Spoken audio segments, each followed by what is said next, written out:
have came to school late before? Yeah. How many of you have failed a test before? Okay, and on a deeper level, how many of you have ever lied to a friend and they found out? Yeah, that's right. Everyone in this room has messed up before. An unknown author once said, life moves on and so should you. You don't get the chance to relive yesterday, but you do get the chance to live today like it's your last. Mistakes are inevitable, but you can use them to create a better future for yourself and live these amazing lives, the ones you were meant to live. So if mistakes are so unavoidable, what exactly is a mistake? The dictionary says, a mistake is an error in action, calculation, opinion, or judgment caused by poor reasoning, carelessness, or insufficient knowledge. Whatever your definition of a mistake is, and whatever mine is, I'm pretty sure every last person in this room can agree that we've all made one. I make mistakes, you make mistakes. Mr. Becker makes mistakes. My neighbor's grandmother makes mistakes. And the ice cream man that doesn't drive by my house on Saturday, he makes mistakes too. It's extremely disappointing. And you can also apply this to the wonderful people of America today. You know, the ones that are donating money to Africa and the ones that are adopting orphan children. Kim Kardashian, I'm pretty sure she just ended a 72-day marriage, and that's not really good. Lindsay Lohan, she's a drug addict. I mean, no one should be looking up to her. And Justin Bieber, just being himself. It is a beautiful but completely frustrating fact of being human. To me, the true meaning in life is to make mistakes, but to learn from them. In the Bible, which is extremely important to me, I don't know about you, but Hebrews 9:28 says, so Christ was sacrificed once to take away the sins of many. And he will appear a second time, not to bear sin, but to bring salvation to those who are waiting for him. Now, whether you believe this or not, I know that for me, Jesus died because of our mistakes. And we can turn that around and just live the amazing lives, like I said earlier.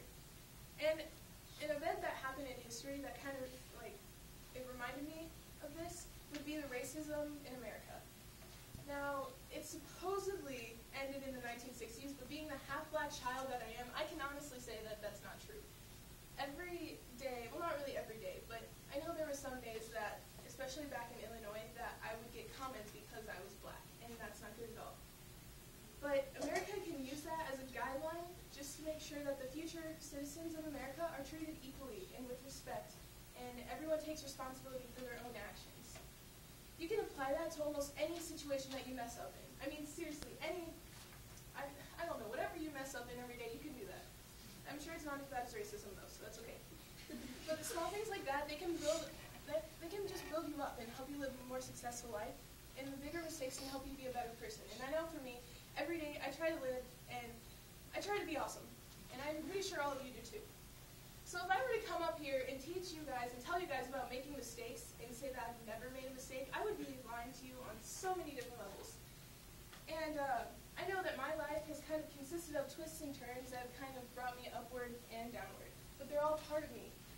I know that when I moved here a year ago, I didn't realize that the mistakes that I had made back in Illinois, I didn't realize that I'd have to revisit them and really just kind of figure out what the heck was going on back then.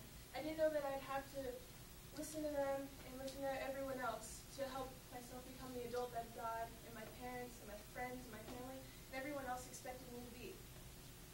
I know that every mistake that I made, but I would have to use it to either benefit someone or to help make decisions relating to myself.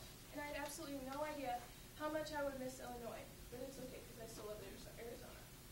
But at the time, I needed to go back and really realize what I had done and admit to myself that I had messed up, which was extremely hard. I don't know if you have ever done something absolutely terrible, but when you do and you finally admit to yourself that it's bad, it's kind of like freedom in a little bottle of water.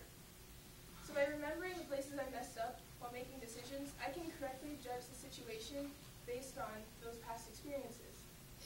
So the next time that you fail a test, you should probably study harder for it. And the next time that you get grounded for not doing something your parents told you to do, maybe you should listen to them because they know what's going on. The next time that you're caught in a lie because you just didn't want to tell your